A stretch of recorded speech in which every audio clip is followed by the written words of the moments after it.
Eu fiz uma defesa, uma sustentação aqui num vídeo, dizendo que o dízimo era obrigatório no Antigo Testamento e ele foi abolido por Jesus Cristo no Novo Testamento. Então eu quero dizer o seguinte: muitos entenderam errado, achando que dízimo não se deve dar na igreja. Não, a questão é a seguinte: eu não concordo, a minha posição é de não concordar exatamente com a forma com que é ensinado a respeito do dízimo nas igrejas.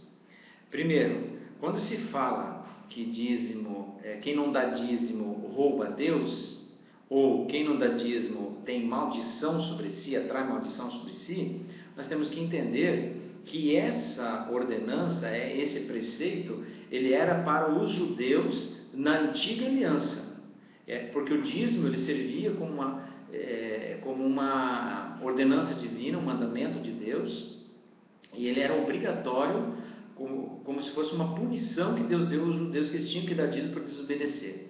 Isso está na Bíblia, lá nos livros de Pentateuco, essa afirmação. Mas eu quero dizer para ti o seguinte, que as igrejas necessitam de dinheiro. Elas necessitam de dinheiro para andar. A obra de Deus é a obra mais cara que existe. No entanto, a forma com que se ensina sobre dízimo nas igrejas é que está errado.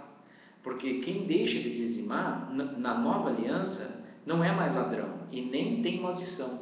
Porque Jesus Cristo ele aboliu a lei, ele cumpriu a lei por mim e por ti. Quando eu aceito Jesus, eu aceito a lei cumprida. Eu tenho o perdão dos meus pecados e em contrapartida a isso, eu recebo o Evangelho, que é a palavra, que é o verbo encarnado, para eu seguir. Então, as ordenanças divinas que eu tenho que seguir concernente ao Novo Testamento é o ensinamento de Cristo que está no Evangelho, o Evangelho do Reino de Deus. Lucas capítulo 8, Jesus Cristo andava de cidade em cidade, de aldeia em aldeia, pregando e anunciando o Evangelho do Reino de Deus. Tá? Então, o Evangelho do Reino de Deus, neste Evangelho, nos mandamentos que Cristo deixou, em nenhum momento ele disse que quem não dá dízimo rouba a Deus. Em nenhum momento ele falou que quem não dá dízimo tem algum tipo de maldição. Por quê? Porque ele vem ensinar o novo mandamento, que é amar ao próximo como a ti mesmo, amar a Deus com todas as forças, todo o entendimento, toda a mente, toda a alma. Ou seja, em tudo eu tenho que colocar Deus em primeiro lugar. Tá? Então nós não podemos confundir as coisas, nós precisamos entender o contexto da nova aliança, que é a graça. A lei foi dada por Moisés, mas Jesus deu a graça e deu a verdade. E a verdade é o Evangelho do Reino de Deus. Portanto, lá no Antigo Testamento, lá em Êxodo, capítulo 35, versículo 4, Deus fala a respeito de ofertar na igreja. Ele diz que as ofertas têm que ser com alegria, voluntariamente.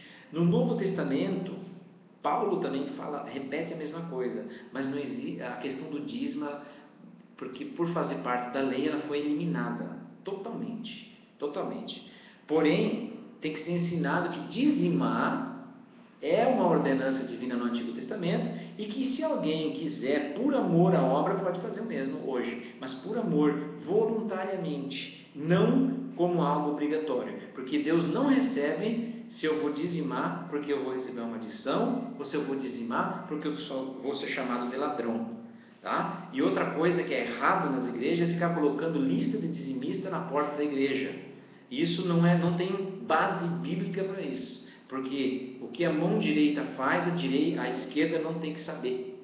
É assim que diz a palavra de Deus. Tá? Então, dar dízimo é bíblico, mas não é cristão, não faz parte da nova aliança. Tá? Agora, dizime, colabore com a obra, mas de coração, não porque alguém diz para você que quem não dizima é ladrão ou que você vai ter maldição. Amém? Que Deus te abençoe e fique na paz.